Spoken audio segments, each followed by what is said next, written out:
तुमचा शून्य आहे. समर्थांनी सांगितलं काय आहे बरं? हा भक्ती मार्ग कशासाठी करायचा आहे? माणसाने माणसामध्ये राहून देवत्व निर्माण करणं हाच भक्ती मार्गाचा खरा उद्देश आहे ना.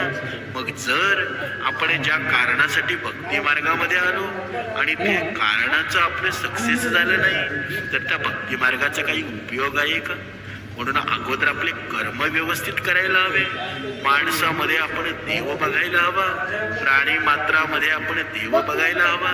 जर आपल्या हातून झाडच लावली नाही तर आपल्याला ऑक्सिजन कुठून मिळेल बरं? म्हणून जर दुसऱ्याच्या सुखामध्ये सुख निर्माण करा, दुसऱ्याच्या दुःखामध्ये सहभागी व्हायला शिका. बघा तुमच्या जीवनामध्ये एवढं समाधान निर्माण होईल ना, तुम्हाला असं वाटेल की माझ्या सोबत भगवंत आहे आणि भगवंत आहे ना त्याच मनुष्याच्या सोबत असतो.